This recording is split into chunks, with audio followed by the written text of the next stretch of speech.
நம்முடைய தாய் தந்தையாகிய கடவுளாலும் நம் ஆண்டவர் இயேசு கிறிஸ்துவினாலும் நம் அனைவருக்கும் அருளும் அமைதியும் உண்டாயிருப்பதாக. ஆமென். கண்களை மூடி ஆண்டவர் நோக்கி வேண்டிக் கொள்வோம்.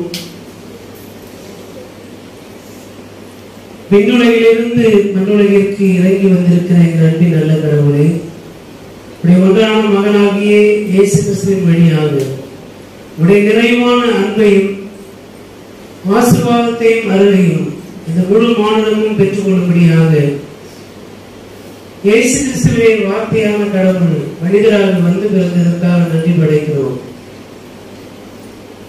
இது எல்லாருக்குமான நற்செய்தி என்பதை நான் உணர்ந்து எல்லா மக்களோடு இணைந்து கொண்டாடத்தக்கதாக என்னுடைய உள்ளத்திலே பரந்து வட்ட மனப்பான்மையை ஏற்படுத்தி எல்லோரோடும் இசைந்து வாழக்கூடிய மனநிலையை நாம் கற்றுக்கொள்ள ஆண்டவர் எனக்கு உதவி செய்கிறார்கள். இப்பொழுது இந்த கிறிஸ்து பிறப்பின் நற்செய்தி நாம் பெற்றுக்கொள்ள ஆண்டவரே மேய்ப்பர்களிடத்தில் இருந்து அந்த தீவிரத்தோடு நாங்கள் கற்றுக்கொள்ள ஆண்டவர் எனக்கு அருள் செய்கிறார்கள். நீர் பேசும் நாங்கள் கேட்கிறோம். இயேசுவின் வழியை எழுத செய்கிறோம் அன்பின் நல்ல கடவுளே. ஆமென். கிறிஸ்து பிறந்த இரவு ஆராதனையாகிய இந்த வேளையிலே படித்து சிந்திக்கும்படியாக முன்குறிக்கப்பட்டுள்ள நற்செய்தி பகுதி லூக்கா எழுதிய நற்செய்தி நூல் 2ஆம் பிரிவு திருவசனங்கள் 15 தொடங்கி 20 வரை அடங்கிய வசனங்களை நாம் படிக்க அனைவரும் எழுந்து நின்று கவனமாய் கேட்போம். வானதூதர் மேய்ப்பர்களை விட்டு விண்ணகம் சென்ற பின்பு இடையர்கள் ஒருவரை ஒருவர் நோக்கி, வாருங்கள், நாம் பெத்லகேமுக்கு போய் ஆண்டவர் நமக்கு அறிவித்திருக்கிற இந்த நிகழ்ச்சியை பார்ப்போம் என்று சொல்லிக் கொண்டு விரைந்து சென்று மரியாவையும் யோசேப்பையும் தீவன தொட்டியில் கிடத்தியிருந்த குழந்தையையும் கண்டார்கள். பின்பு அந்த குழந்தையை பற்றி தங்களுக்கு சொல்லப்பட்ட செய்தியை தெரிவித்தார்கள். அதை கேட்ட யாவரும் இடையர்கள் தங்களுக்கு சொன்னவற்றை குறித்து வியப்படைந்தனர். ஆனால் மரியா இந்நிகழ்ச்சிகளை எல்லாம் தம் உள்ளத்தில் இருத்தி சிந்தித்துக் கொண்டிருந்தார். இடையர்கள் தாங்கள் கேட்டவை கண்டவை அனைத்தையும் குறித்து கடவுளை போற்றி புகழ்ந்து பாடிக்கொண்டே திரும்பி சென்றார்கள். அவர்களுக்கு சொல்லப்பட்டவாறு எல்லாம் நிகழ்ந்திருந்தது என்பதிலே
கிறிஸ்துவுக்குள் அன்பான பெற்றோர்களே, பெரியவர்களே, அருமையான குழந்தைகளே, உங்கள் அனைவரையும் ஆண்டவர் இயேசு கிறிஸ்துவின் திருப்பெயராலே வாழ்த்துகிறேன்.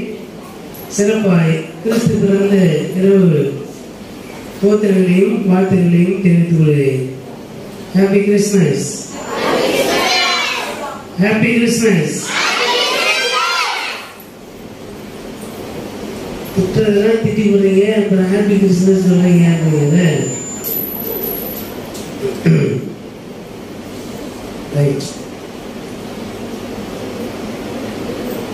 கிறிஸ்மஸ் பண்டிகையில் என்னெல்லாம் இருக்குது? இங்க எத்தனை தேவதூதர்கள் இருக்கிறாங்க தெரியுமா? தெரியுமா உங்களுக்கு? யாரெல்லாம் தேவதூதர்கள்?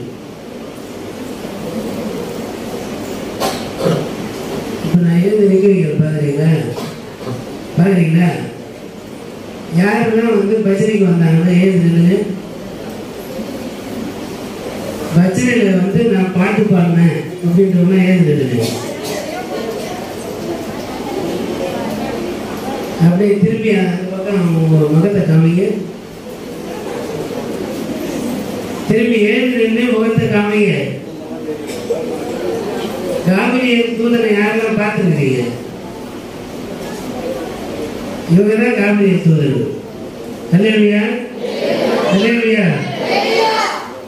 யாரெல்லாம் கிறிஸ்து பிறப்பின் நற்செய்தியை அறிவிக்கிறார்களோ அவர்கள் எல்லாம் காவிரியன் தூதன் தான். அல்லேலூயா. உட்காருங்க. அப்புறமா உங்க போட்டோ நான் எடுத்து கேமரா போட்டுக்கலாம். சரியா? ரைட். ஏன் பஜனைக்கு போறோம்?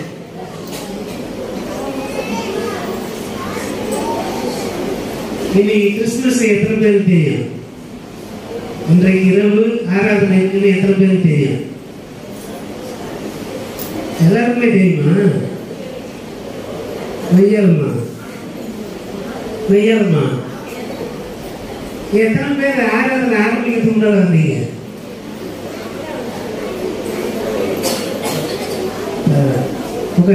கை இன்றைக்கு ஆராதனை அப்படின்னு தெரிஞ்சு பல வேலைகள் வைத்துக் கொண்டு அல்லது நான் எப்பவுமே லேட்டாக தான் வருவேன், இன்னைக்கும் நான் தான் வருவேன், என்ன பண்ண போறீங்க அப்படின்னு வரக்கூடிய சூழல் இருக்குதான் செய்யுது இல்லையா? இந்த கேட்குற கேள்வி எல்லாத்தையும் மனசில் வச்சுக்கணும். சரியா? அப்பதான் இந்த பிரசங்கம் முழுமையாய். பஜனையில் என்ன பாடணும்? கர்த்தரையில் பிறந்தவரை போற்றும்படி வணங்கு. அன்றைக்கு தூதர்கள் என்ன பாடினாங்க நமக்கு தெரியாது. இன்றைக்கு தூதர்களாக நம்ம என்ன பண்றோம்? கர்த்தரையில் பிறந்தவரை போற்றி துதி மனம் என்று பாடுகிறோம். ரைட். நம்முடைய ஆராதனை இருக்குல்ல, நம்முடைய ஆராதனை கிறிஸ்துமஸ்க்கும் நம்முடைய ஆராதனைக்கு என்ன தொடர்பு? சொல்லுங்க பாப்பா, யாராவது ஒருத்தர்.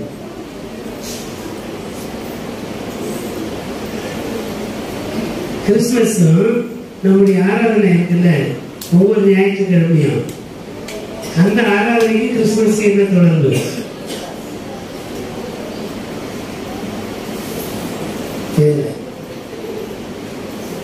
நீங்க சொன்ன மனசுல வச்சுக்கீங்கள, திரும்ப மறக்க மாட்டேங்கிறேன். நாம் நடத்துகின்ற ஒவ்வொரு ஆராதனையும் கிறிஸ்துமஸ் தான். எத்தனை பேருக்கு தெரியும்? தெரியாது இல்லையா? ஏன்னா முதல் கேள்விக்கு பதில் தெரிஞ்சதான் இந்த கேள்விக்கு பதில் தெரியும். நாம் நடத்துகின்ற ஒவ்வொரு ஆராதனையும் அதுக்குள்ளே கிறிஸ்துமஸ் இருக்குது. எப்படி அப்படின்னா, ஒவ்வொரு ஆராதனையிலும் பாடப்படுகின்ற 3 வரி என்ன தெரியுமா? உன்னதங்களில் இருக்கிற கடவுளுக்கு மகிமையும், பூமியிலே சமாதானமும், மனிதர் மேல் பிரியமும் உண்டாவதாக. பாடுங்க பார்ப்போம், பாருங்க பாருங்க. உன்னதங்களில் இருக்கிற கடவுளுக்கு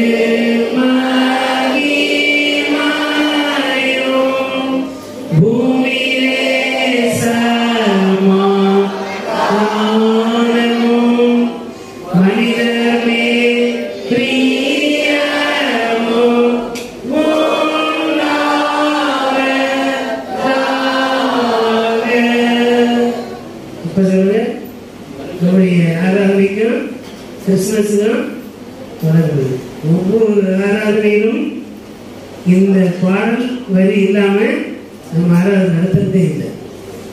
எனவே ஒவ்வொரு ஆராதனையும் நாம் கிறிஸ்துமஸாகத்தான் கொண்டாடுகிறோம் என்பதை மனதில் வைத்துக் கொள்ள வேண்டும். நாளைக்கு தான் கிறிஸ்துமஸ் கொண்டாட போறது, இன்னைக்கு ஏன் இந்த ஆராதனை? அதான் இப்போ இல்லையா? தூதன் இறங்கி மேய்ப்பர்களுக்கு நற்செய்தி சொல்லுகின்ற நிகழ்வு 8வது வசனத்திலிருந்து இருக்கிறது. என்ன செய்தி சொன்னார் என்பது மேலே இருக்கிறது. அது நாளைக்கு படிக்கும். தூதனுடைய வார்த்தையை கேட்ட மக்கள் என்ன செய்தார்கள் என்பதைத்தான் இப்போது நாம் சிந்திக்கிறோம். இந்த வேளையில நாம் படிக்க கேட்டு இந்த நற்செய்தி பகுதியிலே வான தூதர் இடையர்களை விட்டு விண்ணகம் சென்ற பின்பு இடையர்கள் ஒருவரை ஒருவர் நோக்கி, வாருங்கள், நாம் பெத்லகேமுக்கு போய் ஆண்டவர் நமக்கு அறிவித்திருக்கிற இந்த நிகழ்ச்சியை பார்ப்போம் என்று சொல்லிக்கொண்டு விரைந்து சென்று மரியாவையும் யோசேப்பையும் முன்னணியிலே கிடத்திருக்கிற குழந்தையும் பார்த்தார்கள். இந்த பகுதிக்குள்ளே the immediate response of the shepherds, கடவுளுடைய வார்த்தை நமக்கு அருளப்படுகின்ற போது அதற்கு உடனடியாக மறுமொழி ஆற்றுவதற்கு நாம் கற்றுக்கொள்ள வேண்டும். யாரிடத்திலிருந்து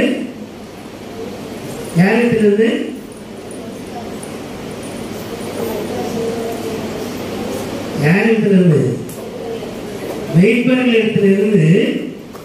கடவுளுடைய வார்த்தை அவர்கள் கேட்ட உடனே தூதர்கள் விண்ணகத்திற்கு சென்ற மாத்திரத்திலே இடையர்கள் தங்களுக்குள்ளாக பேசிக்கொண்டு, வாருங்கள், நாம் பெத்லகேமுக்கு போவோம் என்று உடனடியாக புறப்பட்டார்கள். அப்போ இமிடியேட் ரெஸ்பான்ஸ். நம்ம இப்பெல்லாம் என்னன்னா வழக்கமாகவே அப்பா அம்மா கூப்பிட்டாக்க பிள்ளைங்க உடனடியே போறதில்ல இல்லையா? நம்ம குழந்தையா இருக்கும்போதுதான் அப்பா அம்மா 2 முறை கூப்பிட்டு 3 முறை கூப்பிட்டாதான் போவோம். முக தோற்றத்தை பார்த்துக்கிட்டு கிட்ட போவோம். வரியா இல்லையா அப்படி கேட்டா போகலாம். வாப்பா சொன்ன போவோம் இல்லையா? அப்போ கூப்பிட்ட உடனே அழைத்த மாத்திரத்திலே உடனடியாக முதல் குரலுக்கே செவிசாய்த்து செயல்படுதல் என்பது எல்லா குழந்தைகளுக்கும் எல்லா காலங்களிலும் இருப்பதில்லை. அச்சம் இருக்கலாம், இல்லை கவனிக்காமல் இருக்கலாம், ஏதோ ஒன்று இருக்கும். இந்த காலத்துல எத்தனை முறை கூப்பிட்டாலும் கேட்கறதில்ல.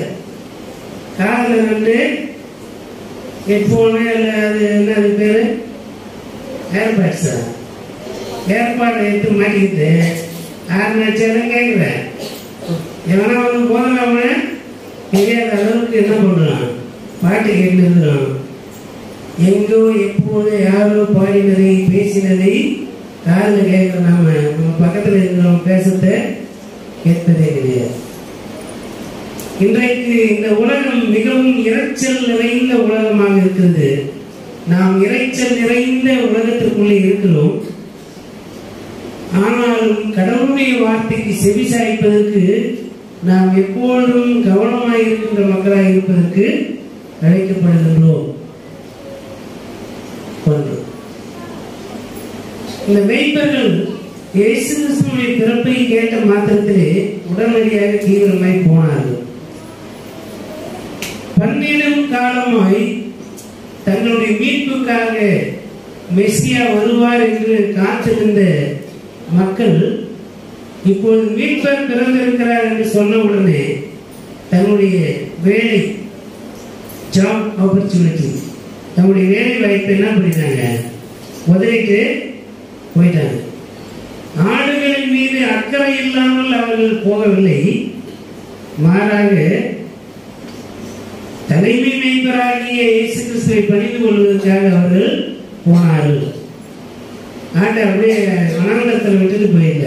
அதற்குண்டான பாதுகாப்பு வேலை எல்லாத்தையும் அமைத்துவிட்டு தான் சென்றிருப்பார்கள்.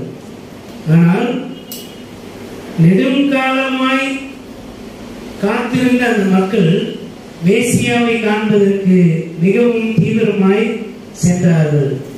எல்லாவற்றையும் விட்டுவிட்டு போனார்கள். ஆண்டவரை சீடர்களை அழைக்கிற போது அவர்கள் எல்லாவற்றையும் விட்டுவிட்டு இயேசுக்கு பின் சென்றார்கள் என்று பின்னால் நற்செய்தியில ஆண்டவர் இயேசு வளர்ந்து ஆளாகி அவர் ஊழியம் தொடங்குகிற போது சீடர்களை அழைக்கிற போது எல்லாவற்றையும் விட்டுவிட்டு இயேசுக்கு பின்பாக வந்தார்கள். அவர்கள் ஒரு அற்புதத்தை கண்டார்கள். கண்ட பிறகு அவர்கள் இயேசுக்கு பின் சென்றார்கள். இங்க ஒரு அற்புதமும் இல்லை. கடவுளுடைய வார்த்தையை நம்பி மேசியாவை காணும்படியாக அவர்கள் விரைந்து சென்றார்கள். இந்த வசனத்தை படிக்கிற போது கடவுளுடைய வார்த்தைக்கு கீழ்ப்படிதல் என்பது பைபிள்ல படிச்சோம்னா ஒரு நபரை பற்றி திரும்ப திரும்ப சொல்லிக் கொண்டே இருக்கும். ஆபிரகாமை பற்றி சொல்லுகிற போது, நான் காண்பிக்கும் நாட்டுக்கு நீ போ, நான் உன்னை ஆசீர்வதித்து உன்னை பல்லுக பெருக பண்ணி உன்னை பெரும் திரளான மக்களினங்களுக்கு தகப்பனாக்குவேன், தந்தையாக்குவேன் என்று கடவுள் ஆபிரகாமை அழைத்தார். தான் போகிற இடம் என்னதென்று அறியாதிருந்தும் ஆபிரகாம் கடவுளின் வார்த்தைக்கு கீழ்ப்படிந்து போனார் என்று சொல்லி திருமறை சொல்லுகிறது. அந்த விதமான பெர்ஃபெக்ட் ஒபீடியன்ஸ், முழுமையான கீழ்ப்படிதல் இந்த மெய்ப்பர்களிடத்திலே இருந்தது. படிப்பறிவில்லாத மக்கள் மெய்ப்பர்கள் அப்படின்னு ஒண்ணு என்னன்னா, அந்த நாட்களிலே நீங்க பழைய பாட்டில் நம்ம படிச்சோம்னா, யோசேப்பின் காலத்திலே யோசேப்பினுடைய சகோதரர்களும் அவருடைய தகப்பனாரும் அந்த முழு குடும்பமும் எகிப்துக்கு வருகின்ற போது உணவுக்காக வருகிறார்கள். வந்த மக்களை அதன் பிறகு கோசேன் என்று சொல்லப்படுகின்ற ஒரு நாட்டிலே யோசேப்பு தன் சகோதரர்களையும் தகப்பனையும் அங்கே குடியமர்த்தினார் என்று நாம் படிப்போம். கோசேன் நாடு என்பது கொஞ்சம் செழிப்பான இடம்.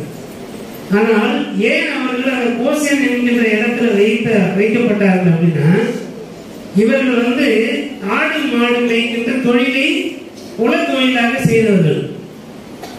அவர்கள் நாடோடிகளாக இருந்தார்கள். அவர்களுக்கு சொந்தமான நாடு இல்லை. அவர்கள் இடம் பெயர்ந்து கொண்டே இருப்பார்கள். எங்கெல்லாம் ஆடு மாடுக்கு தீனி இருக்குதோ, தீவனம் இருக்குதோ, புல் இருக்குதோ, அங்கே ஆடுகளையும் மாடுகளையும் கிடை மடக்கி அதை வைத்து அங்கே அவர்கள் குடியிருப்பார்கள்.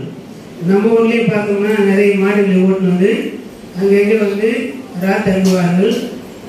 அங்கே அந்த ஒரு இரவு அந்த 100 மாடு இல்லை 200 மாடு தங்கினா, அதனாலே அந்த நிலத்தின் உரிமையாருக்கு அந்த எரு வண்டி வைக்க தேவையில்லை, வண்டி சத்தம் தேவையில்லை, சுமை தூக்கி கொட்டுறதுக்கு ஃபில்லப் பண்றதுக்கு ஆள் தேவையில்லை.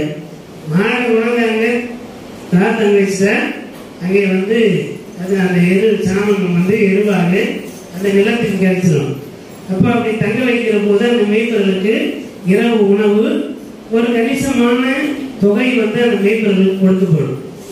இது இந்த கிடை மடக்குதல் அப்படின்ற விஷயம். அந்த கிராமத்துல நாம் அதை கேட்டிருந்தோம்னா பிள்ளைகளை அதை கற்றுக்கொள்ளலாம். இப்படியாக இந்த கோசேன் நாட்டில் போய் அந்த மேய்ப்பர்களாக யோசேப்பும் அவருடைய உடன்பிறப்புகள், அவங்க அப்பா யோசேப்பு அங்க இல்லை. யோசேப்பு ஆளுநராக இருந்தாங்க, அரண்மனையில் இருந்தார். ஆனால் தகப்பனும் அம்மாங்க அண்ணன் தம்பிங்க அவங்களுடைய பிள்ளைகள் எல்லாருமே இந்த இடத்துல தங்கினார்கள். அதற்கு காரணம் அவன் மேல நாம் விரும்பத்தக்க வாசனை வராது. அவர்கள் எல்லாம் தீர்க்க தராதவர்களாக நடத்தப்பட்டார்கள். மீனியல் ஜாப் என்று ஆங்கிலத்தில் சொல்லுவோம். கடைநிலை ஊழியர். கடைநிலை ஊழியரை இந்த சமூகம் பெரிதாக மதிப்பது கிடையாது. அப்படிப்பட்ட ஒரு மக்களாகத்தான், அடித்தட்டு மக்களாக, விளிம்புநிலை மக்களாக, தொடுவதற்கு ஏற்புடையது அல்லாத மக்களாக மேய்ப்பர்கள் கருதப்பட்டார்கள். யூத சமயத்திலே யூத இனம் தாங்களே ஒரு காலத்தில் அப்படி இருந்தார்கள். ஆனால் இங்கே யூதர்கள் இந்த மேய்ப்பு பணியை செய்கிறவர்களை ஒரு அருவருப்பான மனிதர்களாக பார்க்கின்ற மனநிலை உள்ளவர்களாக இருந்தார்கள். அதன் காரணம் தங்களை தூயவர்கள் என்றும் அதிகாரத்தை உயர்ந்தவர்கள், ரோம காலனி ஆதிக்கத்தோடு சேர்ந்து கொண்டு சமய ஆதிக்கத்திலே இருந்து கொண்டு ரோம அரசு மூலமாக வேலை, இந்த பக்கம் சமயத்திற்குள்ளாக நாங்கள் எல்லாம் யூத மரபினர், ஆபிரகாமின் வழிமரபினர் என்றெல்லாம் சொல்லிக் கொண்டு மேய்ப்பு பணி செய்கின்ற மக்களை மிகவும் ஒரு அவமானத்திற்குரிய அடையாளமாக அவர்களை நடத்தினார்கள். அப்படிப்பட்ட சமூக சூழல் இருந்தபோதுதான் கடவுளாகிய ஆண்டவர் இந்த உலகத்திற்கு தம்முடைய மகனை மேசியாவாக அனுப்பினார். நற்செய்தியை முதலாக மெய்ப்பர்களுக்கு சொன்னார். அல்லேலூயா. இந்த இரவு கிறிஸ்துமஸ் என்பது, இதுக்கு பேர் வைக்கணும்னாக்க நிறைய பேர் சொல்லுவாங்க இது ஏழைகளின் கிறிஸ்துமஸ். இது ஆனா மெய்ப்பர்கள் ஏழைகள் யார் சொல்றது? படிச்சவங்க ஒரு மெர்சிடஸ் பென்ஸ் கார் வச்சிருந்தாங்க, உயர்ந்த கார் வச்சிருந்தா படிச்சிருக்கிறாங்க, பெரிய உத்தியோகத்தில் இருக்காங்க, வச்சிருக்காங்க. ஒரு விவசாயி போய் ஒரு கார் வாங்கினா விவசாயிக்கு எதுக்கு காருங்க, விவசாயி காரில் போனாங்க இல்லையா? இந்த மாதிரி கேள்வி. அப்போ கால்நடை மேய்க்கிறவங்க கார் வச்சுருந்தா வேணாமா? வச்சிருக்க கூடாதுன்னு என்ன சட்டங்க? அப்படிலாம் இல்லை. அப்போ சமத்துவ சிந்தனைகளாக பார்ப்பதற்கு கற்றுக்கொள்ளாததுனாலே இது மேய்ப்பர்களின் கிறிஸ்துமஸ், இது ஏழைகளின் கிறிஸ்துமஸ் என்ற ஒரு சூழல் இருந்தாலும், இது கிராம சூழலில் இருந்து நற்செய்தியை நகரத்தை நோக்கி கொண்டு செல்கின்ற ஒரு கிறிஸ்துமஸ் பண்டிகையாக இருக்கிறது. நாம் நடத்துகின்ற ஒவ்வொரு பஜனை கேரள் ரவுண்ட் இருக்கு இல்லையா, அந்த கேரள் ரவுண்டை தான் இந்த மெய்ப்பர்கள் செய்தார்கள். மெய்ப்பர்கள் தங்களுக்கு அறிவிக்கப்பட்ட செய்தியை கேட்டு குழந்தை இயேசுவை பார்ப்பதற்காக சென்றார்கள். போகும்போது சும்மா போயிருப்பாங்க. சாதாரணமா நம்ம பஜனைக்கு போனாலே பேண்டை தட்டின உடனே டேய் பஜனை வந்துருக்காங்க அப்படின்னு சொல்லி கிறிஸ்தவர் அல்லாத மக்களும் வெளியே கதவை திறந்து என்ன பண்றாங்க, பார்க்கறாங்க. ஏதோ பிள்ளைங்க வந்திருக்கிறாங்க, பாடுறாங்க, என்னதான் பண்றாங்க பார்ப்போமே அப்படின்னு கதவை திறந்து கொண்டு பார்க்கின்ற காட்சிகள் இருக்கிறது. இப்ப திடீரென்று ஊருக்கு வெளியே வயல்வெளியிலே இருக்கிற மெய்ப்பர்கள் ஊருக்குள்ளே வருகிறார்கள். ஏன் வருகிறார்கள் அப்படின்னு ஒரு கேள்வி இருக்கணும். அந்த நாட்கள்ல இப்ப நம்ம ஊர்லயே பார்த்தோன்னா எங்களுடைய தலைமுறை இன்னைக்கு இருக்கிற குழந்தைங்களுக்கு அந்த இல்லை. ஒரு 40 வயதுக்கு மேல இருக்கிறவங்க கேட்டா பூண்டு விளக்குனா என்ன தெரியும், ராமர்னா என்னன்னு தெரியும். இப்ப இருக்கிற பிள்ளைங்க கேட்ட சோலார் சிஸ்டம் வாங்க, எல்இடி வரைக்கும் வந்தாச்சு இல்லையா? இப்போ ராங்கல் விளக்கை பிடித்துக் கொண்டு பஜனை போன காலங்கள் எல்லாம் இருக்கிறது. 6 மணிக்கு எல்லாம் விளக்கை அணைத்து விட்டு படுத்துக் கொள்கின்ற தலைமுறை இருந்தது. 6 மணிக்கு மேல நீங்க கிராமத்துல போயிட்டு எந்த வீடு யாரும் தேடவே முடியாது. 6 மணிக்கு மேல வீடு எங்கே தெரியாது. ஒன்று அந்த நாட்களிலே இந்த போல ஊர் அமைப்புலாம் அதிகமா இருக்காது. அவரவர் ஒரு ஏக்கரோ 50 சென்டோ இல்லை 2 ஏக்கரோ இருந்தா அந்த விவசாய நிலத்திலேயே வீடு கட்டி கொண்டு அங்கேயே கால்நடைகளை வளர்த்து கொண்டு குடியிருப்பார்கள். நம்ம 2 மணி நேரத்துல கிட்டத்தட்ட ஒரு ஊரையே சுற்றி வந்துடும். அப்பெல்லாம் போக முடியாது பஜனை. ஒரு வீட்டுக்கு போனா வயல்வெளிகளை நடந்து 1/2 கிலோமீட்டர் கூட போக வேண்டியிருக்கும். அப்படிப்பட்ட ஒரு காலங்கள். இப்ப மெய்ப்பர்கள் ஊருக்கு வெளியே 6 மணிக்கு மேல விளக்கு அணைச்சு சாப்பிட்டு எல்லாத்தையும் 10 ஆளுங்க திடீர்னு நடுராட்டில் ஊருக்குள்ள விளக்கை ஏந்தி கொண்டு வருகிறதை பார்த்த போது, நீங்க ஏன் வருகிறீர்கள், உங்களுக்கு இங்க என்ன வேலை, எதுக்காக வந்தீங்க என்ற கேள்விகள் எல்லாம் வருகிற போது அப்பொழுது அவர்கள் சொன்னது, உன்னதங்களிலே கடவுளுக்கு மகிமையும் பூமியிலே சமாதானமும் மனிதர் மேல் பிரிவும் உண்டாவதாக என்று சொல்லி கடவுளை துதித்தார்கள் என்று சொல்லி ஒவ்வொரு வீடாக துதித்துக் கொண்டே இன்று கர்த்தராகிய கிறிஸ்து ரட்சகர் உங்களுக்காக தாவீதின் ஊரிலே பிறந்திருக்கிறார், பிள்ளையை துணிகளை சுற்றி உணவிலை கிடைத்திருப்பீர்கள் காண்பீர்கள் என்ற அந்த செய்தியை ஊருக்குள்ளே அவர்கள் சொல்லிக்கொண்டே சென்றார்கள். நாம் என்ன செய்யணும்? கிறிஸ்துமஸ் பஜனைக்கு கதவு திறந்தது கூட நமக்கு பல நேரத்தில் சொல்லுகிறாங்க. நாம் பஜனைக்கு கிளம்பி போகிற அளவுக்கு நாம் பழக்கப்படுத்திக் கொள்ளாமல் இருக்கோம். ஒரு 50 வயதை கடந்தவர்கள் பஜனைக்கு வரணும்னு அவசியம் இல்லை. ஏன்னா உடல்நிலை மிக தொழில்நுட்ப உலகத்தில் நிறைய வியாதிகள் இருக்குது. குறித்த நேரத்துக்கு சாப்பிடணும், இவ்வளவு தூரம் தான் நடக்கணும், இப்படிலாம் ரெஸ்ட் எடுக்கணுன்றதெல்லாம் இருக்குது. ஆனால் இந்த மிடில் ஏஜ் இருக்குல்ல, அடுத்த தலைமுறை குழந்தைகளை வழிநடத்த வேண்டினா பல நேரங்களே சோர்ந்து போய் பசங்க பாடுவாங்க. அப்படின்னு என்ன பண்றோம்? இந்த பஜனையில ரவி அண்ணா முதல் பஜனை வந்தார். உண்மையாவே எனக்கு சொல்ல முடியாத ஒரு மகிழ்ச்சி. ஏன்னா எனக்கு என்னன்னா, எனக்குன்னு ஒரு பலவீனம் இருக்கு இல்லையா, நானும் மனிதன் தான் இருக்கேன். சரி, கொஞ்சம் நம்ம ஆசுவாசப்படுத்திக் கொள்வதற்கு இந்த பிள்ளைகளை வழிநடத்துவதற்கு ஒருவர் இருக்கிறார் அப்படின்ற எண்ணம் தான், வேற ஒன்றும் இல்லை. இந்த ஆராதனை ஒவ்வொரு முறையும் எனக்கு ஒரு ஏக்கம் வரும். கொஞ்ச நேரம் ஒரு சான்ஸை நம்ம பாடாம விட்டுட்டு அடுத்த மக்கள் பார்க்கணுமே அப்படின்னு விட்டோம்னா பாட்டை முடிஞ்சு போன மாதிரி அமைதியே. அதனால விடாம பாடிக்கிட்டே இருப்பேன். அப்போ எல்லாரும் இசைந்து நாம் ஆண்டவரை மகிமைப்படுத்துவதற்கு அழைக்கப்படுகிறோம்.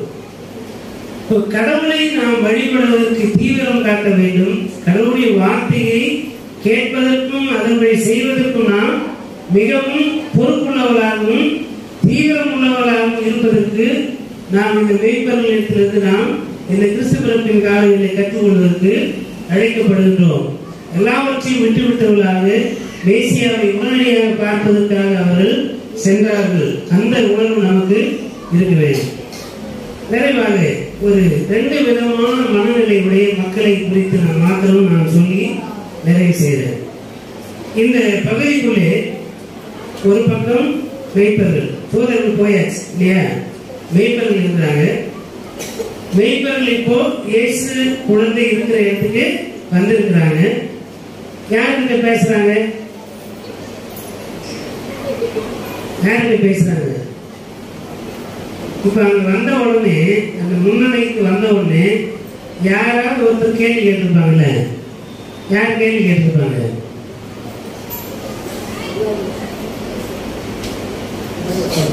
சொல்லுங்க. மரியாதை யோசிப்போ கேள்வி கேட்டிருப்பாங்க. அது மாதிரி தான் ஷார்ப்பா இருக்கணும். நச்செய்தி பகுதிக்குள்ள யார் யார் பேர் இருக்குன்னு தெரியுதுல்ல. மரியாவும் யோசிப்பும் அங்க இருக்கிறார்கள். இயேசு குழந்தையாக பேச முடியாது. மரியாவும் யோசிப்பும் அங்க இருக்கிறார்கள். இந்த வாரத்தில் வந்திருக்கீங்க, எப்படி வந்தீங்க? இங்க குழந்தை பிறந்த உங்களுக்கு யார் சொன்னது? அப்படிலாம் கேட்டிருப்பாங்கல்ல. அந்த கேள்வி வந்ததுனால தான் மெய்ப்பர்கள் என்ன பண்றாங்க? சொல்லுகிறார். சொன்ன பிறகு என்ன நடக்குது? எல்லாவற்றையும் கேட்டுக்கொண்டு மரியாள் தன் இருதயத்தில் எல்லாவற்றையும் வைத்து வைத்தார். இப்ப 2 விதமான மனிதர்கள். ஒன்று மரியாள் எல்லாவற்றையும் கேட்டு தன் இருதயத்தில் வைத்து சிந்தனை பண்ணி கொண்டிருந்தார். ஒரு விதமான மனநிலை. இன்னொரு பக்கம் மெய்ப்பர்கள் தங்களுக்கு அறிவிக்கப்பட்ட செய்தியை ஒருவரா சொல்லியிருக்கிறாங்க.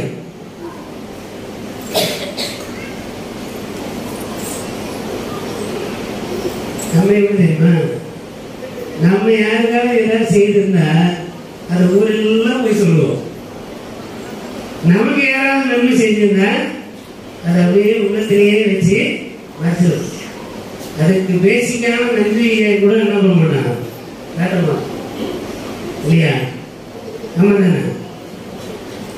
மரியாள் தனக்கு நிகழ்ந்த இந்த சம்பவத்தை வெளியில சொல்லலாமா சொல்லக்கூடாதா என்ன பண்றது? அவளுக்கு இன்னமும் அவளுக்கு அந்த அச்சமும் அந்த இடம் புரியாத ஒரு என்ன சொல்றது எக்ஸ்கிளமேஷன், ஒரு வியந்து போய் அமைதியா இருக்கிற அந்த நிலை இருக்குல்ல, இன்னமும் அந்த நிலையில தான் இருக்கிறாங்க. காவிரி தூதன் உனக்கு ஒரு குமாரன் பிறப்பார் சொன்னதுல இருந்து 10 மாசமும் ஒவ்வொரு விஷயத்தையும் கேட்கின்ற போதெல்லாம் மரியாள் தன் இதயத்தில் வைத்து சிந்தனை பண்ணினார். இதுக்கப்புறம் வரும் உன்னை ஒரு பட்டையும் ஊடுருவி போகும்னு சொல்லி சிமியோன் சொல்வார். அப்போதும் மரியா தன் இருதயத்தில் வைத்து சிந்தனை பண்ணி கொண்டிருந்தார். தானா ஒரு கல்யாணத்தில் ஆண்டவரே சொல்வார், உனக்கு எனக்கு என்ன,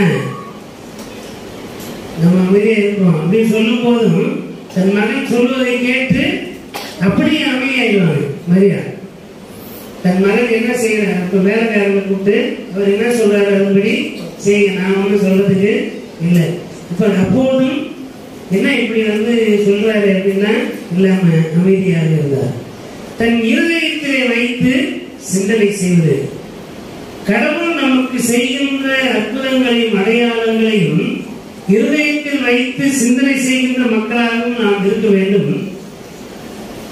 கடவுள் நமக்கு செய்கின்ற நன்மைகளை சும்மா வெறுமனே நான் கடவுளுக்கு பயந்தேன், கடவுள் என்னை ஆசீர்வதிச்சிருக்கிறார் சொல்லுவதில்லை.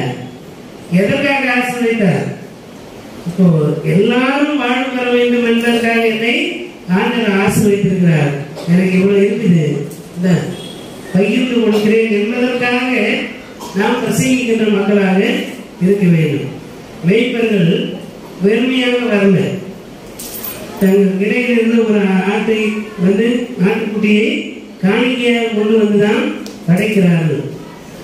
ஆண்டவருடைய பிறப்பை கொண்டாடுகின்ற நாம் இன்னொரு வீட்டுக்கு விருந்தாளியா போறோம்னா வெறும் கையோட போக கூடாது. நம்ம வீட்டுக்கு வருகின்றவர்களை வெறுமையாக அனுப்பக்கூடாது. இது கிறிஸ்துமஸ் மிகவும் முக்கியமான செய்தி. வருகிறவர்களையும் வெறுமையாக அனுப்பக்கூடாது, நாம் போகிற போதும் வெறுமையாக அனுப்பக்கூடாது. அதுக்குள்ள இருக்கிற செய்தி நான் தெரியுமா? நான் ஒரு வீட்டுக்கு உள்ள போகும்போது நானும் வெறுமையா போகக்கூடாது.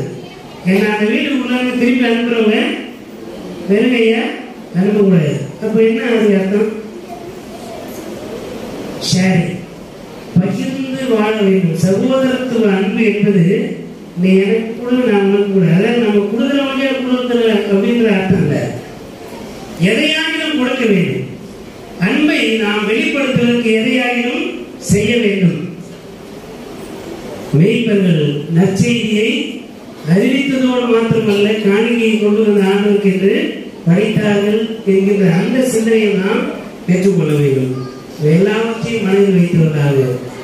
நம்மை நாம் ஆண்டவருக்கு ஒப்பு கொடுப்போம். தூதன்னா இதை எல்லா தூதனுக்கு ரக்க வச்சிருக்கோம் நாம் நினைச்சிருக்கிறோம். யாரெல்லாம் ஆண்டவரை போற்றி கூறுகிறார்களோ அவர்கள் எல்லாருமே தூதர் தான். அல்லேலூயா, அல்லேலூயா. இங்க இருக்கிற என்னுடைய அனைத்து குழந்தைகளுமே தூதர்கள் தான், அனைத்து பிள்ளைகளுமே தூதர்கள் தான். அவர்களால் தான் இந்த கிறிஸ்துமஸையை மகிழ்ச்சியை கொண்டாடும். நான் அப்படியே அங்கிருந்து கிளம்பி வரும்போது தனிமையாகவே வருவேன். இங்கே வரும்போது பிள்ளைங்க அப்படி சூழ்நிலை வைக்கிறத பார்த்தோன்னே அப்படியே பரலோகமே இறங்கி வந்த ஒரு மகிழ்ச்சி உண்டாகும். ஏன்னா என் பணியை என்னோடு சேர்ந்து சுமப்பதற்கு இந்த குழந்தைகள் இருக்கிறார்கள். இல்லையா? குழந்தைகள் தான் கிறிஸ்துமஸ் மீனிங்ஃபுல் ஆகுறாங்க. அப்ப நாங்க எதுவுமே செய்யலையா? குழந்தைகளை அனுப்பி வைக்கிறீங்க பாருங்க, அதுதான் நீங்க செய்யற முக்கியமான வேலை. அப்ப எதை செய்ய வேண்டும் அப்படின்னா, நாம் ஒரு காலத்திலே ஆண்டவருடைய ஊழியத்தை செய்திருக்கிறோம். இன்னைக்கு எனக்கு உடல் ஒத்துக்கு வரல, அதனால என் பிள்ளைகள் என்ன பண்றேன், அனுப்புறேன். இந்த ரெண்டுத்தையுமே செய்யாம இருக்கிறாங்க. அப்படிதான் இருக்கக்கூடாது. நானும் போக மாட்டேன், என் பிள்ளைகளையும் போக மாட்டேன். சில பேர் அவங்க கூட எப்படி அனுப்புறேன், இவங்க கூட எப்படி அனுப்புறேன், சந்தேகப்பட்டுக்கிட்டே இருந்த எதுலையுமே வாழவே முடியாது உலகத்துல. இல்லையா? இப்ப நம்பிக்கை நம்ம ஊர்ல இருக்கிற நம்ம பிள்ளைங்களே நம்ம நம்பலன்னா வேற யாரும் நம்ப போறோம்? நம்மள யாரும் நம்புவாங்க? இந்த மாதிரி கேள்விகள் எல்லாம் நமக்குள்ள எழுப்பி நம்முடைய பிள்ளைகளை திருச்சபையுடைய அடுத்த தலைமுறைக்கான தூதர்களாக தலைவர்களாக உருவாக்குவதற்கு இந்த கிறிஸ்துமஸ் நமக்கு ஒரு உந்துதலை அளிக்கிறது என்பதற்காக நான் உண்மையாக ஆண்டவரை தோற்றுகிறேன். அல்லேலூயா. தாங்கள் பெற்றிருக்கின்ற நற்செய்தியை ஊருக்குள்ளே போய் அறியப்படாத மக்களுக்கு, அறிவிக்கப்படாத மக்களுக்கு அறிவிக்கின்ற பணியை செய்கின்ற எல்லாருமே இங்கே அன்றைக்கு எப்படி அந்த மேய்ப்பர்கள் போய் ஆண்டவருடைய பெயரை போற்றி புகழ்ந்தார்களோ அதை நம்முடைய பிள்ளைகள் செய்திருக்கிறார்கள் என்கின்ற இந்த நற்செய்தியை பெற்றுக்கொண்டாங்க. வரும் காலங்களிலே எந்த நிகழ்வாக இருந்தாலும் சரி, திருச்சபையின் மூலமாக திருச்சபையின் வளர்ச்சிக்கென்று செய்யப்படுகிற அனைத்து ஊழியங்களிலும் நம்முடைய பிள்ளைகளை ஊக்குவிப்போம், அவர்களை என்கரேஜ் பண்ணுவோம், ஊக்குவிப்போம், அவளை வளர்த்தெடுப்போம். அப்பொழுது திருச்சபை இறையரசாக மாறும். நம்ம இதனாலும் நம்முடைய பிள்ளைகள் இந்த திருச்சபை வளர்த்திருப்பார்கள். இது ஆண்டவருடைய நாமத்தின் மகிமைக்கென்று இந்த இடம் இருக்கிறது. இது ஒரு நாளும் வெறுமையாக இராதபடிக்கு என்றென்றைக்கும் இங்கே பிள்ளைகளும் பெரியவர்களும் கடவுளுடைய வார்த்தையை சிந்திக்கிறவர்களாக, கடவுளுடைய பெயரை புகழ்ந்து பாடல்களாக இருக்கும்படிக்கு இந்த கிறிஸ்து பிறப்பின் மகிழ்ச்சியை நாம் மனதில் நிறுத்தி நாம் தொடர்ந்து நற்செய்தி பணியை செய்வோம். கிறிஸ்து பிறப்பின் மகிழ்ச்சியும் ஆசீர்வாதம் சமாதானம் நம்முடைய உள்ளங்களிலும் இல்லங்களிலும். அன்றைக்கு மேய்ப்பர்களுக்குள்ளே மேசியா வந்துவிட்டார் என்கின்ற அந்த விடுதலையின் மகிழ்ச்சி எப்படி இருந்ததோ அந்த விதமான உணர்வோடு கிறிஸ்துமஸை கொண்டாடுவோம். இந்த கிறிஸ்து பிறப்பின் மகிழ்ச்சியும் ஆசீர்வாதம் அனைவருக்கும் நிறைவாயிருப்பதாக. ஆமென். கண்களை மூடி ஆண்டவரை நோக்கி வேண்டிக் கொள்வோம். எல்லா துதிகளுக்கும் தோத்திரம் பாத்திரம் இருக்கிற அன்பின் நல்ல ஆண்டவரே, உன்னதங்களிலிருந்து அருள்மொழியும் நம்மை சந்தித்திருக்கிறது என்று சொல்லப்படுகின்ற வார்த்தையின்படி ஒளியான கடவுள் ஊனுடல் ஏற்று மனிதராக இந்த உலகத்தில் வந்து பிறந்திருக்கு குழந்தையை காணும்படியாக வந்த அது எளிமையான கடைநிலை ஊழியர்களாக கருதப்பட்ட இந்த மேய்ப்பர்கள் எப்படி வந்து ஆண்டவரை தொழுது கொண்டார்கள், அப்படியே நாங்கள் குழந்தை இயேசுவாக இருக்கின்ற ஆண்டவரை தொழுது கொள்ளவும் அந்த நற்செய்தியை நாங்கள் பெற்றுக்கொள்ளவர்களாய் மாத்திரமல்ல, அதை நாங்கள் இந்த ஊருக்குள்ளே அறிவிக்கின்ற மக்களாக இருக்கும்படிக்கு ஆண்டவர் எங்களை பலப்படுத்துகிறாக, உடைய ஞானத்தினால் நிறைப்பீராக, எங்களை திடப்படுத்துகிறாக. இந்த கிறிஸ்து பிறந்த இரவு மகிழ்ச்சி ஆண்டவரே மெய்ப்பர்களுக்கு நிறைவாயிருந்தது போல எங்களுக்கும் நிறைவாயிருக்கிறது என்ற மன நிறைவோடு நாம் நமக்கு கோடான நன்றிகளை ஏறெடுக்கிறோம். தொடர்ந்து இந்த வழிபாட்டை ஆண்டவர் ஆசீர்வதித்து தந்தபடினாலே உங்களுக்கு நன்றி படைக்கிறோம். இப்பொழுதும் கிறிஸ்து இயேசு குழந்தையாக அன்று முன்னிலையில் இருந்தது போல இன்றைக்கு திருவிருந்து மேஜையில் இருக்கின்ற ஆண்டவர் இயேசுடைய உடலை நிகரத்தையும் நாங்கள் பெற்றுக்கொள்வதன் வழியாக அந்த முன்னிலை பாடலை நாங்கள் மகிமைப்படுத்தி கொண்டாட இப்பொழுது திருவருட்சாதனங்களின் வழியாக எங்களை உணர்வடைய செய்ய இந்த வார்த்தைகளால் எங்களை நிறைத்திருந்து அதற்காக நன்றி படைக்கிறோம்.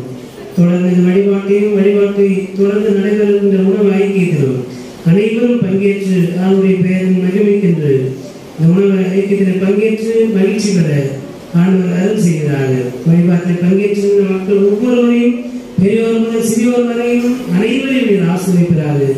இம்மட்டும் உங்களுடைய பிள்ளைகள் கொடுத்திருந்த சுகத்திற்காக நலனுக்காக நன்றி படைக்கிறோம்.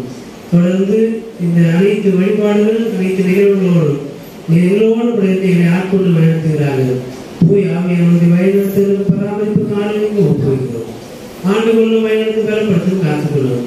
இயேசு என்ற திருப்பெயரை முன்னிட்டு வேலை செய்கிறோம். நீங்கள் அன்பு நிறைந்த நல்ல கடவுளே, ஆமென். அனைத்து ஆற்று நிறைந்த நம்முடைய தாயும் தந்தையுமாகிய கடவுளுடைய அன்பும் நம்முடைய ஆண்டவர் மீட்பருமாகிய இயேசு கிறிஸ்துவின் அருளும் அமைதியும் தூய ஆவியானுடைய வல்லமையுள்ள பாதுகாப்பு பராமரிப்பும் மாறாத உடன்படிக்கையில் உறவும் ஐக்கியமும் வாழ்த்தலும் இன்றும் எல்லா காரணம் நம்மளையும் நீடித்து நிலைத்திருந்து வழங்கி காப்பதாக. ஆமென்.